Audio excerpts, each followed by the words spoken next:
నా ఒకనికి తెలుసు అనుకున్నా, దేశమందరికి తెలిసి ఇది తాటికాయ అంత అక్షరాలతో రాసినారు. 150 కోట్ల రూపాయల భూమికి స్కెచ్ అని ఎప్పుడు చెప్తా ఉంటారు పెద్ద ఆయన. నీతిపరుణ్ణి ప్రజలకు ఉండా, ఎవరు తప్పు చేసినా ఒప్పుకోను, ప్రమాణాలు చేయాలా. ఒక చిన్న ఎంప్లాయీ తప్పు చేసేది దేనికి పెద్ద ఆయన? ఓ 2,000, 3,000, 4,000, 5,000, 10,000 లంచం తీసుకుంటాడనే ఉద్దేశంతో తప్పు చేస్తాడని చెప్పి నువ్వు ప్రశ్నిస్తావు. అంటే చెయ్యకూడని పని చేస్తానాడు అనే దానికి ఆయన లంచం తీసుకుంటాడు. చెయ్యకూడని పనికి చేస్తాడు కాబట్టి లంచం. మరి నీ కొడుకు ఇప్పుడు లక్ష్మీరెడ్డి వాళ్ళు డబ్బులు ఇస్తున్నారు, చేతులు మారినాయంటే అయ్యే పనికే కానికూడని పనికే? చట్ట విరుద్ధమైన పనికైతేనే నీ కొడుకు లెక్కలు ఇచ్చింటారు. మన దగ్గరికి చట్ట విరుద్ధం కాకుండా చట్టమైన పని అయితే గనా ఎవరన్నా వచ్చి నాకు ఎంఆర్ఓతో పని నా పాస్ పుస్తకం వల్ల నాకు కరెక్ట్ గా ఉందంటే ఏం చెప్తాం మనం? వాళ్ళు లెక్కించాడా మనకు? లెక్కి ఇయ్యడు. చట్ట విరుద్ధమైన పనిని నీ కొడుకుతో చేయించుకోవాలనుకుంటున్నారు కాబట్టి కోట్ల రూపాయలు నీ కొడుకు లంచాలు ఇస్తున్నారు. మరి నువ్వు ఎందుకు మౌనం దాల్చినావు? నీ వ్యవహారం అంతా చూస్తే నాకు భారతంలో ధృతరాష్ట్రుడు మతికొస్తాడు.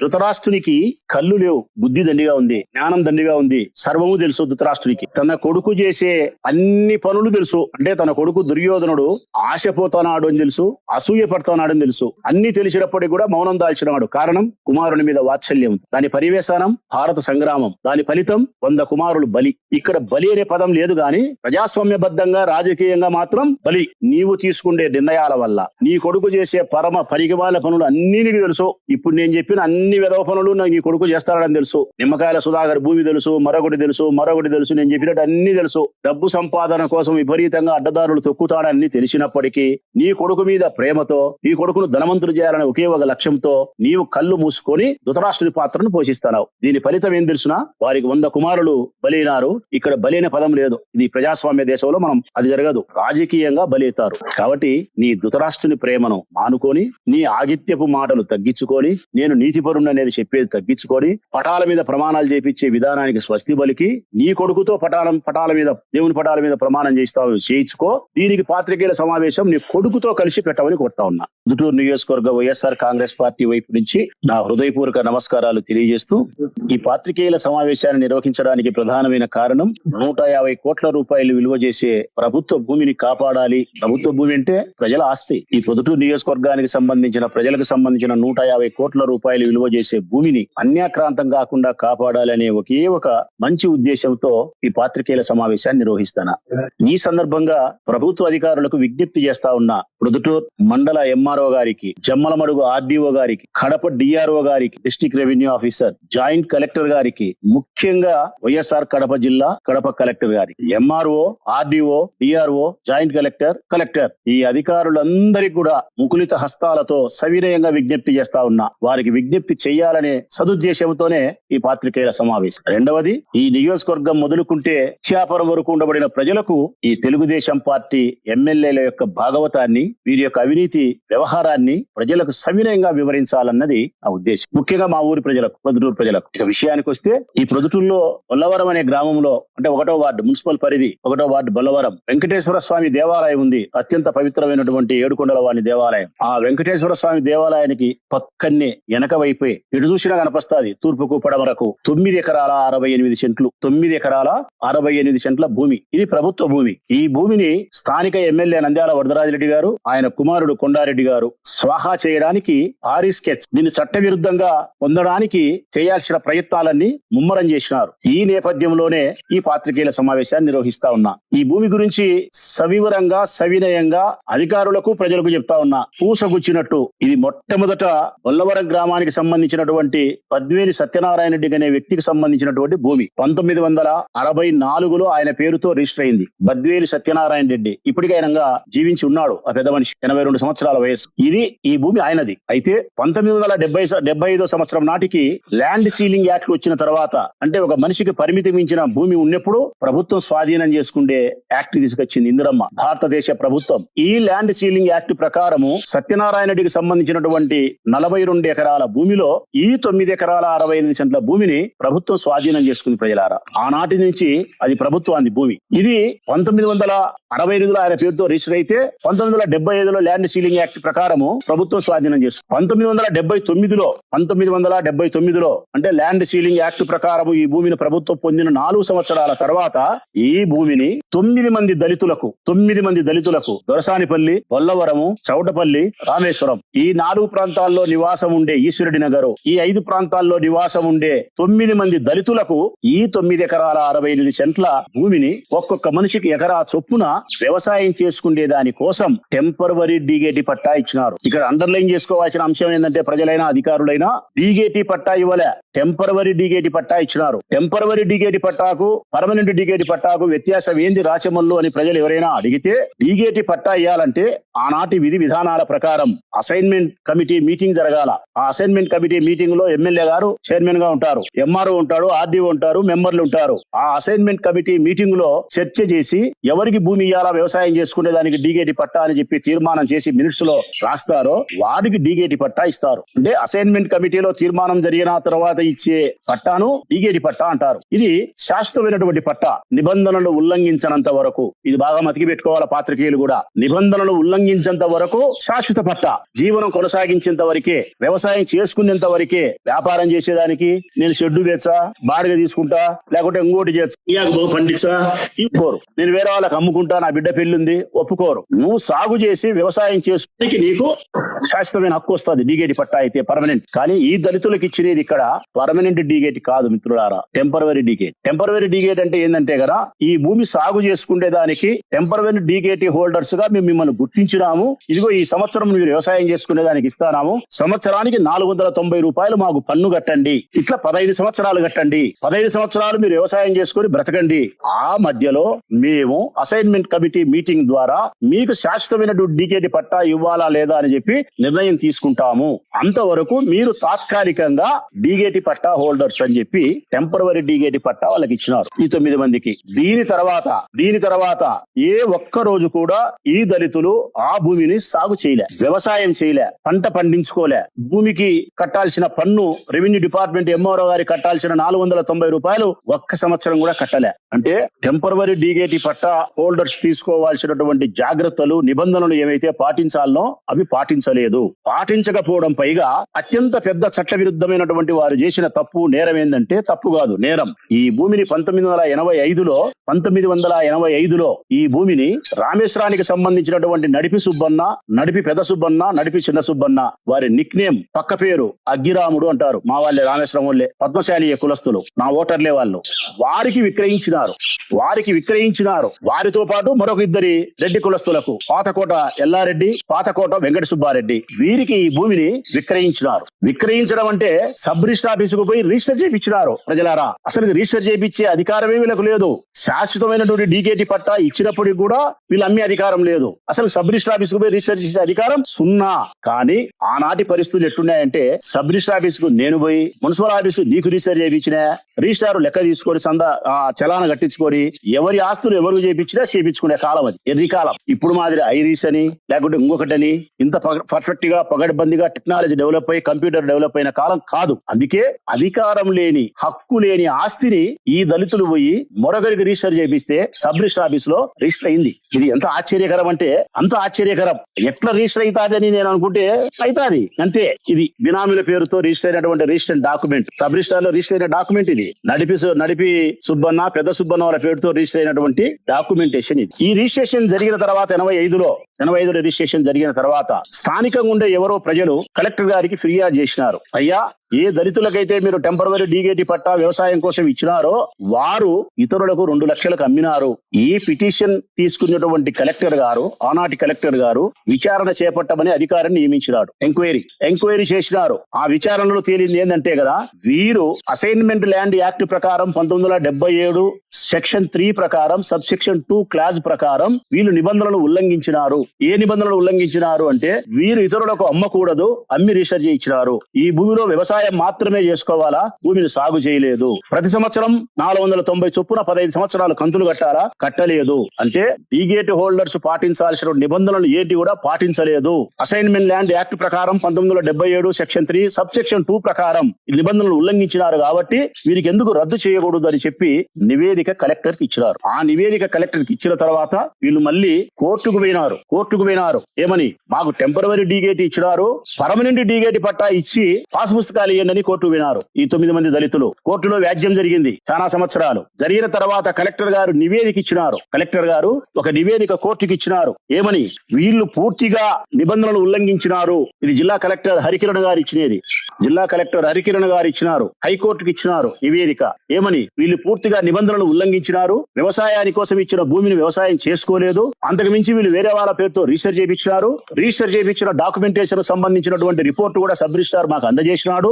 అంతకు మించి ఈ భూమి మండల హెడ్ క్వార్టర్స్ గాని మున్సిపాలిటీ పరిధికి గాని 5 కిలోమీటర్ల లోపల ఉన్నప్పుడు అటువంటి భూములను అంటే మండల హెడ్ క్వార్టర్స్ గాని, గ్రామ పంచాయతీ హెడ్ క్వార్టర్ గాని, మున్సిపాలిటీ హెడ్ క్వార్టర్స్ గాని బిలో 5 కిలోమీటర్ల లోపల ఏ ప్రభుత్వ భూములైనా ఉంటే అట్టి భూములను పరిశ్రమలకు గాని, వ్యాపారాలకు గాని, మరే వ్యక్తుల యొక్క అవసరాలకు ఇవ్వకూడదు. భావి తరాల ప్రజల అవసరాల కోసం ఆ భూమిని నిల్వ ఉంచుకోవాలా అని చెప్పి ఉమ్మడి ఆంధ్రప్రదేశ్ రాష్ట్ర ప్రభుత్వం 1990లో జీవో ఎంఎస్ నంబర్ 634 ప్రకారం స్పష్టత చేసినారు. కాబట్టి ఈ భూమి మీద డీగేట్ పట్టా ఇవ్వడానికి ఎట్టి పరిస్థితుల్లో చట్టం సహకరించదు అని చెప్పి కలెక్టర్ గారు ఇచ్చిన నివేదిక ప్రకారం జడ్జి గారు వీరి యొక్క అభ్యర్థులను తోసిపుచ్చినారు. ఆనాటి జడ్జి గౌరవనీయ జస్టిస్ సుబ్బారెడ్డి సత్తి గారు. ఇది జడ్జి గారు ఇచ్చిన రిపోర్ట్ కాదు, జడ్జి గారు ఇచ్చినటువంటి తీర్పు. మీ యొక్క అభ్యర్థులను మేము తిరస్కరిస్తా ఉన్నాము, మీకు డీగేటీ పట్టాలు ఇవ్వడానికి చట్టం అనుకూలంగా లేదు, మీరు డిఫాల్టర్స్ అని చెప్పి వీళ్ళ కేసును డిస్మిసల్ చేసినారు. ఇది అయిపోయింది ఆడి.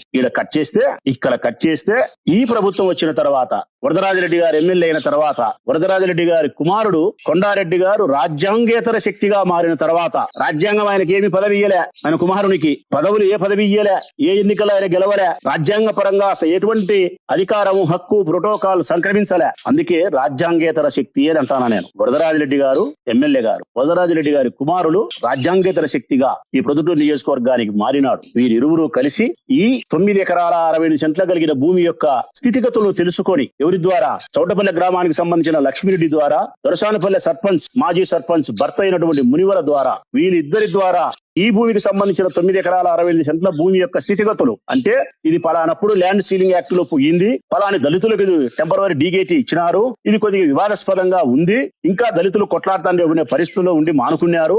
ఈ భూమిని మనం టేకప్ చేస్తే, మన ప్రభుత్వాన్ని, అధికారాన్ని ఉపయోగిస్తే, వ్యవస్థలను మనం మేనేజ్ చేయగలిగితే ఈ భూమిని మనము స్వాధీనం చేసుకొని అమ్మచ్చు.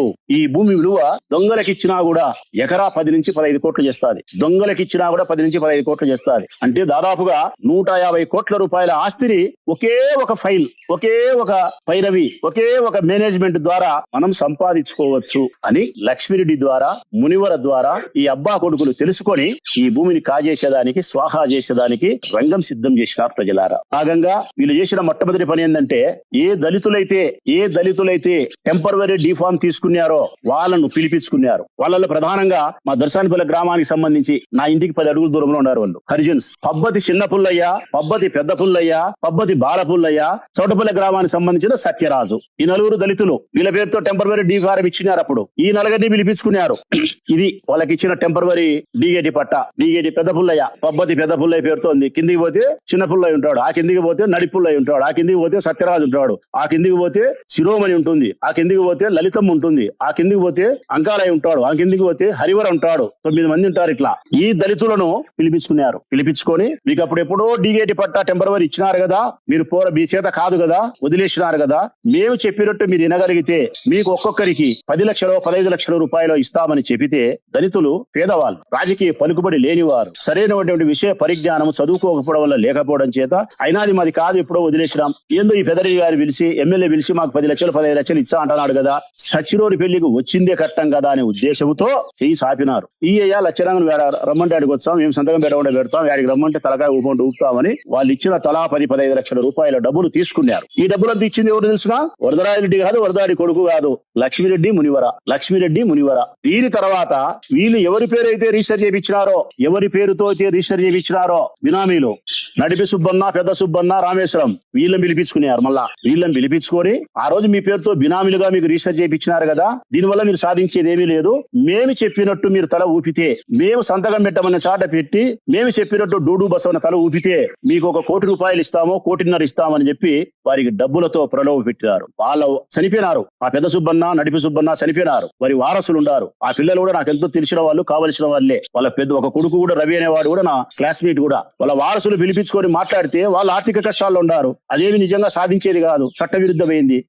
ఘనమైన డబ్బు వస్తాంది, సచిలోని పెళ్లికి వచ్చినదే కట్టం తీసుకోవాలని చెప్పి వీళ్ళు డబ్బులు తీసుకున్నారు. వీళ్ళకు డబ్బులు ఇచ్చినది ఎవరు తెలిసిన? వరదరాజిరెడ్డి, వరదరాడి కొడుకు కొండారెడ్డి కాదు, మునివర లక్ష్మిరెడ్డి. వీళ్ళకి ఇచ్చిన తర్వాత ఇక మిగతా ఖర్చులకు మంచి చెడ్డ, లాయరు, పాడు, పరదేశి ఇవన్నీ కూడా మీరు ఖర్చులు పెట్టుకోండి, ప్రస్తుతానికి నాకు ఒక 2.5 కోటి ఇవ్వండి అని కొండారెడ్డి అడిగితే కొండారెడ్డికి 2.5 కోటి నగదు లెక్క ఇచ్చినారు. 2.5 కోటి కొండారెడ్డికి నగదు లెక్క 2.5 కోటి ఇచ్చినారు. వీళ్ళకు ఖర్చులు పెట్టినారు. ఇక ఈ వ్యవహారాన్ని సాధించి పెట్టే బాధ్యత ఎవరిది? ఎమ్మెల్యే గారి కుమారుడు. ఎమ్మెల్యే వయోవృద్ధుడు కాబట్టి ఎమ్మెల్యే కుమారుడు ఆ పని చక్కబెడతాడు. ఎమ్మెల్యే కుమారుడు కొండారెడ్డి ఆ పని చక్కబెట్టే క్రమంలో ఎమ్మెల్యే గారు తన అధికారాన్ని వారికి బదలాయింపు చేస్తారు. అంటే ఒక ఎంఆర్ఓ పని చేయాలా, ఎమ్మెల్యే చేస్తాడు. ఒక ఆర్డీఓ పని చేయాలా, పని చేస్తాడు. ఒక డిఆర్ఓ ఫోన్ చేయాలా, ఎమ్మెల్యే గారు చేస్తారు. కలెక్టర్ కి ఫోన్ చేయాలా, ఎమ్మెల్యే గారు ఫోన్ చేస్తారు. లోకేష్ బాబు దగ్గరికి పోయి ఫోన్ చేయించుకోవాలా, ఎమ్మెల్యే గారు వస్తారు. అటువంటి ఫోన్ కాల్స్ కు, అటువంటి పలుకుబడులకంతా ఎమ్మెల్యే గారు ఉపయోగపడతారు. స్థానికంగా ఈ చక్కబెట్టే వ్యవహారాలు ఉన్నాయి కదా, పాపర పనులన్నీ, ఈ దళితులు బిల్లంపించుకో, లెక్కి, లక్ష్మీరెడ్డి మేనేజ్ చేయి, వాని మేనేజ్ చేయి, నడిపి సుబ్బర్లు పిలిచి ఎవరన్నా బెదిరి గిదిరి ఇట్లాంటివన్నీ కొండారెడ్డి చక్కబెడతాడు. ఇప్పుడు ఎక్కడ ఏం జరుగుతుంది? ఇప్పుడు పరిస్థితి తెలిసిన దళితులతో డబ్బులు ఇచ్చి వారు మేనేజ్ చేసినారు. నడిపి సుబ్బన్న, పెద్ద సుబ్బన్నకు డబ్బులు ఇచ్చి మేనేజ్ చేసినారు. వీళ్ళందరినీ పిలుచుకొని వరదరాజిరెడ్డికి సమీప బంధువైనటువంటి ఒక అడ్వకేట్ ఉన్నాడు, ఆయన దగ్గర వినారు. దీన్ని ఏ విధంగా కాజేయొచ్చు మనం అని సలహా అడిగినారు. ఆ అడ్వకేట్ వీళ్ళకి సలహా ఇచ్చినాడు. చట్ట ప్రకారం దీన్ని మీరు సాధించుకోలేరు, ల్యాండ్ సీలింగ్ యాక్ట్ ప్రకారం ఇది భూమి పోయింది, వీళ్ళకు టెంపరవరీ డీగేట్ ఇచ్చినారు, వీళ్ళు సక్రమంగా ఉండకుండా ఉల్లంఘన చేసినారు, వీళ్ళ పేరుతో రిజిస్టర్ చేయించినారు కాబట్టి ఇది రద్దు చేసింటారు, రద్దు చేయకపోయినా కుదరదు. మరి ఎట్లా? దానికి ఆ లాయర్ చెప్పిన సలహా ఏంటంటే, ఈ బినామీలు ఎవరైతే నడిపి సుబ్బన్న, పెద్ద సుబ్బన్న పేరుతో దళితులు రిజిస్టర్ చేయించినారో వీళ్ళతో లోక్ అదాలత్లో వీళ్ళ యొక్క రిజిస్ట్రేషన్ ను రద్దుపరచండి, వీరి హక్కులను వదులుకోమని చెప్పండి. తర్వాత ఈ బినామీలు, ఈ నడిపి సుబ్బన్న, పెద్ద సుబ్బన్న అనే వాళ్ళు దళితులతో రీసెర్చ్ చేయించుకునే వాళ్ళు 85లో ఇప్పుడు లోక్ అదాలత్లో పెట్టి వాళ్ళ యొక్క హక్కులను వదులుకుంటే ఆ హక్కులు తిరిగి ఎవరికి వస్తాయి? మళ్ళీ దళితులకే హక్కులు వస్తాయి. అప్పుడు మనం కొట్లాడొచ్చు. అప్పుడు లోకేష్ బాబు దగ్గర కలెక్టర్ చెప్పించుకున్నాం, అప్పుడు డీగేటి పట్టా ఇమ్మని అడుగుదాం. లేదు, పలకలేదు అధికారులు, పలకపోతే దానికి ఒక మార్గం ఉంది, కోర్టుకు వేయండి. ఆ అడ్వకేట్ చెప్పేది ఏమని, మాకు టెంపరవరీ డీగేటి పట్టా ఇచ్చినారు 1979లో, మాకు ఇప్పటి వరకు డీగేటి పట్టాలు ఇవ్వలేదు, పాస్ పుస్తకాలు ఇవ్వలేదు. కోర్టుకు వేసిన తర్వాత నోటీస్ ఎంఆర్ఓకి వస్తుంది. ఎంఆర్ఓకి వచ్చిన తర్వాత మీ యొక్క రాజకీయ పలుకుబడిని ఉపయోగించి కలెక్టర్ ద్వారా ఎంఆర్ఓను, ఆర్డీఓను మేనేజ్ చేసి బలహీనమైనటువంటి నివేదికను కోర్టుకు పంపండి. అంటే వాస్తవ సత్యాలను మూసిపెట్టి బలహీనమైనటువంటి నివేదికను కోర్టుకు ఇస్తే ఆ కోర్టులో ప్రభుత్వం యొక్క భూమిని కాపాడడానికి వాదించాల్సిన లాయర్ ఎవరు ప్రజలారా? జీపీ, రెవెన్యూ డిపార్ట్మెంట్ కి సంబంధించిన జీపీ. ఇది ప్రభుత్వం నిర్ణయించినటువంటి గవర్నమెంట్ ప్లీడర్. ప్రభుత్వ ఆస్తిని కాపాడాలా, కానీ ప్రభుత్వం ఎవరిది? వరదరాజిరెడ్డి వాళ్ళది. జీపీకి ఎవరు చెప్తారు? రెవెన్యూ మినిస్టర్ చెప్తాడు, ఆ కేసు పట్టించుకోవాకు, వాదించాలని. జీపీ ఏం చేస్తాడు? మౌనం దాలుస్తాడు. పంపించాల్సిన అధికారులు ఏం పంపిస్తారు? మూసి పెడతారు. ఎట్లాంటి మూసి పెడతారు? వీళ్ళు నిబంధనలను ఉల్లంఘించినది మూసి పెట్టాలనా, హరికిరణ్ ఇచ్చిన నివేదిక మూసి పెట్టాలనా, జడ్జి గారు ఇచ్చిన తీర్పు మూసి పెట్టాలనా, 5 కిలోమీటర్ల లోపలుండి జీవో ఎంఎస్ నెంబర్ 634 మూసి పెట్టాలనా, వీళ్ళు వ్యవసాయం చేయలేదని మూసి పెట్టాలనా? ఇన్ని విషయాలను మూసిపెట్టే ప్రయత్నములో అధికారుల పైన ప్రభుత్వం ఒత్తిడి, జీపీ పైన ఒత్తిడి, ఈ రెండు జరిగితే కోర్టులో అవసరం అనుకుంటే, కొండారెడ్డి నేను చెప్పిన మాట కాదు ప్రజలారా, కొండారెడ్డి తన ఆంతరంగిక మిత్రులతో చెప్పిన మాట నేను చెప్తా ఉన్నా. అవసరం అనుకుంటే న్యాయమూర్తిని సైతం కొంటాం, 10 కాకుంటే 20 కోట్లు ఇస్తాం. 150 కోట్లు వచ్చేటప్పుడు 20 కోట్లు ఇచ్చేదేముంది? బలహీనమైన నివేదిక ఎంఆర్ఓ పంపిస్తాడు, జీపీ వాదించాడు, న్యాయమూర్తిని మేనేజ్ చేస్తాము, ఈ భూమికి డీకేటీ పట్టాలు ఇప్పించుకుంటాము. ఆ తర్వాత ఆ దళితులు లెటర్ పెట్టిస్తాం, ఏమని, నాకు ఆరోగ్యం బాగలేదు, నాకు గుండె జబ్బు ఉంది, చేసుకోలేను, ఇదిగో నా ఫలానోలకు నేను అధికారాన్ని బదలాయించమని ఇస్తానని చెప్పి వాళ్ళ ద్వారా మార్పు చేసి 22A లో ఉండే జాబితాలో, నిషేధిత జాబితాలో ఉంటే లోకేష్ చెప్పుకొని ఆ జాబితాలో తొలగించుకొని ఈ భూమిని వెంచరేసి అమ్ముకున్నాము. ఇది వీళ్ళ ప్లాన్. ఈ ప్లాన్ లో భాగంగా ఆడికొచ్చినారు. ఇప్పుడు దళితులు మేనేజ్ చేసినారు, నడిపి సుబ్బన్నను, పెద్ద సుబ్బన్నను మేనేజ్ చేసినారు. లోక్ అదాలత్లో పెట్టి విత్డ్రా కూడా చేపించినారు. ప్రజలారా, 3 నెలలు అయింది. లోక్ అదాలత్లో పెట్టి వీళ్ళతో విత్డ్రా చేపించినారు, 3 నెలలు అయింది. ఇప్పుడు ఎంఆర్ఓ మీద, ఆర్డీఓ మీద, ఇంకొకరి మీద ఒత్తిడి కార్యక్రమాన్ని ప్రారంభించినారు. మేము అర్జీ పెడతాం, కోర్టుకు పోతాం, సహకరించు అని చెప్పి ఫైనల్ గా ఈ భూమిని కొట్టేయాలి. ఇది వరదరాజిరెడ్డి గారు, కొండారెడ్డి గారు చేస్తారు క్రమం. దీంట్లో వాళ్ళ భాగం ఎంత అంటే, పెట్టుబడి పెట్టినందుకు లక్ష్మిరెడ్డికి, మునివరకు 30%, పలుకుబడి అధికారాన్ని ఉపయోగించినందుకు వరదరాజిరెడ్డికి వరదాడి కొడుకు 70%. అంటే ఒక 150 కోట్లు అమ్మితే వస్తే గన ఒక 50 కోట్లు వాళ్లకు, 100 కోట్లు వీళ్ళకు. ఒకవేళ నా లెక్క తప్పు 120 కోట్లు వచ్చిందనుకో, వాళ్ళకు ఒక 40 కోట్లు, వీళ్ళకు ఒక 80 కోట్లు. అంతే, ఇది ఒప్పందం. ఒకవేళ నేను తప్పు చెప్తానా, నేను అబద్ధం చెప్తానా అనుకుంటే నేను చాలా నెమ్మదిగా, వినయపూర్వకంగా, గౌరవంగా వరదరాజిరెడ్డి గారిని అడుగుతా ఉన్నా, ఈ భూమిని కొట్టేసే ప్రయత్నములో నీ కుమారుడు, నీవు, లక్ష్మిరెడ్డి, మునివర కలిసి ప్రయత్నాలు ప్రారంభించారు, వాస్తవమా కాదా? దళితులకు డబ్బులు ఇచ్చిన మాట వాస్తవమా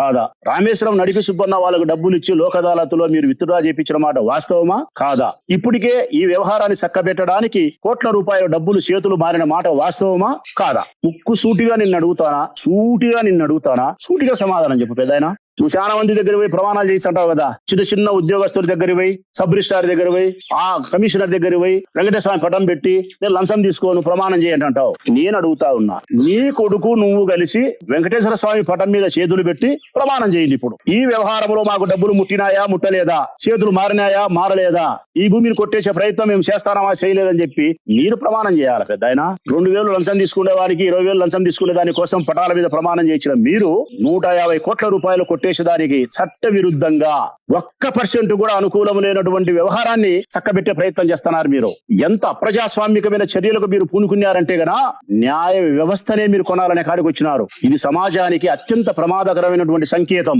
ఈ దేశం ఇంకా గౌరవంగా ఉండగలిగిందంటే, ఈ దేశం ఇంకా పవిత్రంగా జీవిస్తానా మనం అంటే, న్యాయస్థానములో న్యాయం అమ్ముడుపోకుండా ఉండడమే. న్యాయస్థానములో న్యాయం అమ్ముడుపోలే ఈ దేశంలో. ఏ రోజైతే ఈ దేశంలో న్యాయస్థానంలో న్యాయం అమ్ముడుపోతుందో ఆ రోజు ఈ దేశం లేదు, పాపరేగా భ్రష్టు పట్టిపోయినట్టే. ఇదిగో మీలాంటి స్వార్థపరులైన రాజకీయ నాయకులు మీ వ్యక్తిగతమైనటువంటి లాభం కోసం, మీ వ్యక్తిగతమైనటువంటి ధనార్జన కోసం న్యాయ వ్యవస్థను కూడా కొనాలంట.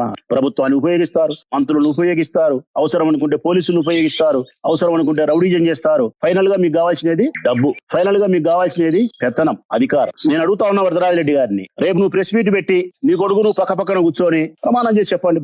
అధికారులకు మీరు ప్రమాణం చేసినారు కదా, చెప్పండి. ప్రమాణం కూడా వద్దులే, ఆత్మ పరిశీలనలో చెప్పండి. లక్ష్మిరెడ్డి, మునివర మా దగ్గరకు వచ్చినారు, డబ్బులు ఇయ్యలేదు, మేము దళితులను పిలిచలేదు, లెక్కీ లేదు, నడిపి సుబ్బన్న, పెద్ద సుబ్బన్న వారసులకు లెక్కీ లేదు, లోక్ అదాలత్లో విత్డ్రా చేపిలేదు, ఈ భూమిని కొట్టేసి ఆలోచన మాకు లేదు అని చెప్పి నీ ఆత్మసాక్షిగా నీకు ధైర్యం ఉంటే ప్రమాణం చేయకపోయినా పర్వాలే, ప్రెస్ మీట్ పెట్టి చెప్పు. మరి నువ్వు ఎన్ని అయ్యా మీరు చేసేది? వంగల నారాయణ రెడ్డి మహర్షి భూమికి బినామీ. దేనికి? వల్లవరం మహర్షి భూమికి వంగల నారాయణ రెడ్డి నీకు బినామీ. నిమ్మకాయల సుధాకర్ యొక్క భూమిని చెరువు భూమి అని చెప్పి 6 కోట్లు కొట్టేసేదా, 5 కోట్ల రూపాయలు కొట్టేసేదానికి రిటైర్డ్ ఎంఆర్ఓ భాస్కర్ రెడ్డి మధ్యవర్తి. శివాలయానికి సంబంధించిన భూమి అమృతానగర్ లో శివచంద్రారెడ్డి మీకు మధ్యవర్తి, బినామీ. ఈ తాలూకాలో జరిగే ఏ పనైనా రోడ్డు బై, కాంట్రాక్ట్ బై, కాలువ గట్టు, మోరీ గట్టు, జాలాడు గుంత గట్టు, బాత్రూమ్ గట్టు, ఉత్సవ షెడ్ గట్టు, ఏది కట్టినా కూడా ఈ తాలూకాలో నీ కొడుకు బినామీ పర్లపాడు మహేశ్వరరెడ్డి. ఒక్కొక్క రంగానికి ఒక్కొక్కరు. మటక, క్రికెట్, జూదము, అసాంఘికమైన కార్యకలాపాలు పోలీసుల ద్వారా నిర్వహించడానికి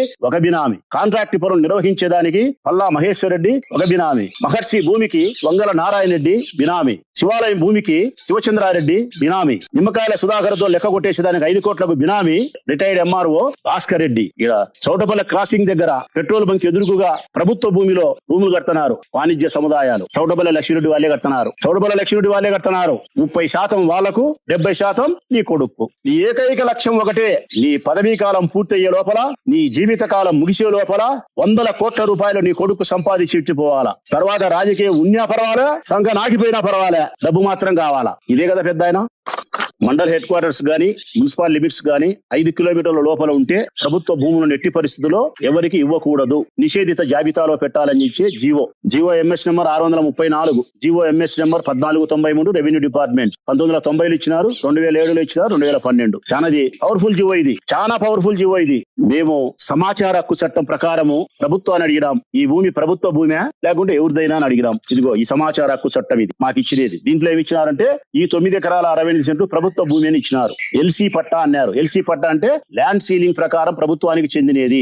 డీగేటి పట్టా అంటే మాది, ప్రభుత్వ భూమి అని చెప్పి ఇచ్చినారు. ఇందులో మేము అడిగిన సమాచార హక్కు చట్టం ప్రకారం ఇది ఎంఆర్ఓ చంద్రారెడ్డి గారు ఇచ్చిన, ప్రొద్దుటూరు ఎంఆర్ఓ చంద్రారెడ్డి గారు ఇచ్చిన రిపోర్ట్. వీళ్ళు ప్రభుత్వ నిబంధనలు ఉల్లంఘించినారు, వ్యవసాయం చేయలేదు, ఈ భూమిని వేరే వాళ్ళ పేరుతో రిజిస్టర్ చేయించినారు, వీరి టెంపరవరీ డీగేటి రద్దు చేయాల్సిందే, వీళ్ళకు అర్హత లేదని చెప్పి ఎంఆర్ఓ చంద్రారెడ్డి ఇచ్చినటువంటి రిపోర్ట్ ఇది. ఆనాటి విచారణ అధికారి విచారణ చేసి కలెక్టర్ గారికి రిపోర్ట్ ఇచ్చిన తర్వాత వీళ్ళు డిఫాల్టర్స్ అని కలెక్టర్ గారు వీళ్ళకి ఫారం 1 నోటీస్ ఇచ్చినాడు. ఫారం 1 అంటారు. ఫారం 1 నోటీస్ అంటే ఏమని తెలుసునా, 1977 అసైన్మెంట్ ల్యాండ్ యాక్ట్ ప్రకారము సెక్షన్ 3 సబ్ సెక్షన్ 2 ప్రకారం నిబంధనలను ఉల్లంఘించినప్పుడు తీసుకునే చర్యలను ఫారం 1 అంటారు. ఇది ఫారం 1. బాగా చూడొచ్చు. 9 మంది దళితులు ఉన్నారు, వాళ్ళ సర్వే నెంబర్లు ఉన్నాయి. సర్వే నెంబర్లు 497-1, 497-2, 467-6, 497-7, 497-8, 172-1, 172-3, 172-4, 490-1, 490-5, 490-6, 196-4 ఇది ఫామ్ 1 ఇచ్చినారు నోటీస్. అంటే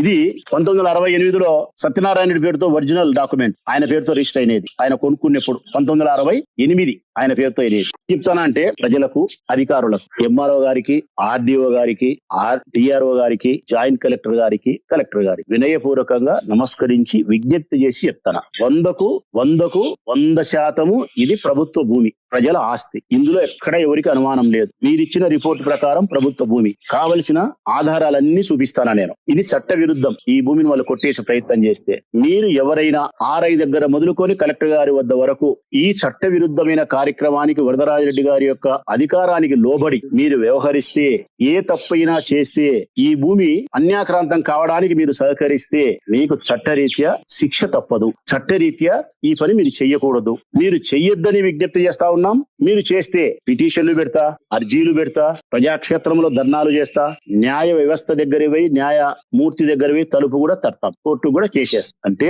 ఈ 9 ఎకరాల 68 సెంట్ల భూమిని, ప్రజల సొమ్మును ప్రభుత్వం దగ్గరే ఉంచడానికి నేను ప్రజాస్వామ్యబద్ధంగా ఎటువంటి నిర్ణయాలు తీసుకోవాలనో అన్ని నిర్ణయాలు తీసుకుంటాను అని చెప్పి అధికారులకు విజ్ఞప్తి చేస్తా ఉన్నా, హెచ్చరిక చేస్తా ఉన్నా. ఇక ప్రజలకు వివరించేది ఏంటంటే, మీరు ఓటేసిన మన ఎమ్మెల్యే, నాకు ఎమ్మెల్యేనైనా, మీరు ఓటేసిన మన ఎమ్మెల్యే ఎటువంటి వాడో తెలుసుకోండి అనడానికి రోజు ఒకటి చెప్తారా మీకు స్టోరీ. దానికి మీరు అనొచ్చు, ప్రజలారా మేము ఓటేసింటే కదా ఆయన రాసేమల్ని ఎందుకు పొద్దున ఓటేసింటే అంటావు, మేము ఓటు వేయలేను, ఆయన ఈవీఎం మిషన్ వేసింది అంటున్నారు ప్రజలు. మేము వేయలే స్వామి ఓటు ఆయనకు, మేము వేసింది ఫ్యాన్ వేసినాం, ఆయన గాలికి వచ్చి గెలిచినాడు ఈవీఎం మిషన్ల ద్వారా. సరే, ఏది ఏమైనప్పటికీ కూడా మన ఎమ్మెల్యే యొక్క నీతి భాగవతం ఎట్లాంటిది, వాళ్ళ కుమారుడు ఎట్లా అనడానికి ఇంత చెప్పిరే. 1968లో సత్యనారాయణ రెడ్డి భూమి, 1975లో ల్యాండ్ సీలింగ్ యాక్ట్ ప్రకారం భూమి 9 ఎకరాల 60 సెంట్లు పోయింది. 1979 సంవత్సరంలో 9 మంది దళితులకు ఈ భూమి డీగేటీ పట్టా టెంపరవరీగా ఇచ్చినారు. 1985లో వీళ్ళు నిబంధనలు ఉల్లంఘించి డీగేటీ హోల్డర్స్ ఉండాల్సిన పద్ధతులు పాటించకుండా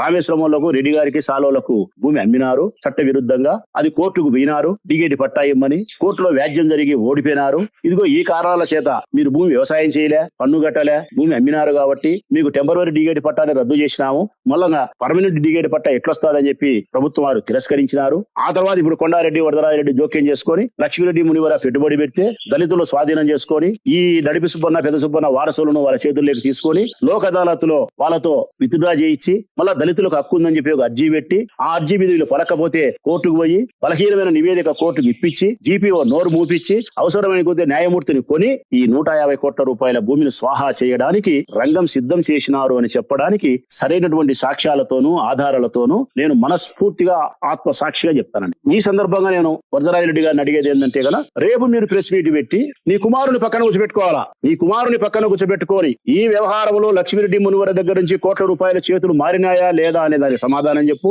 దళితులతోనూ నడిపి సుబ్బన్న వాళ్ళ వారసులతోనూ మీరు మాట్లాడి డబ్బులు ఇచ్చినారా లేదా అనేది సమాధానం చెప్పు. ఈ నడిపి సుబ్బన్న వాళ్ళ వారసులతో లోక్ అదాలత్లో విత్డ్రా చేయించినారా లేదా అనేది సమాధానం చెప్పు. టోటల్ గా ఈ భూమిని కాజేసే ప్రయత్నంలో భాగంగా మేము ప్రయత్నాలు చేస్తానామా లేదా అనేది ముక్కు సూటిగా అడుగుతారా, ముక్కు సూటిగా ప్రజలకు నువ్వు సమాధానం చెప్పాలని చెప్పి విజ్ఞప్తి చేస్తూ సెలవు పెద్ద ఆయన. రేపటి నీ ప్రెస్ మీట్ తర్వాత మళ్ళీ స్పందిస్తా నీకోసమే.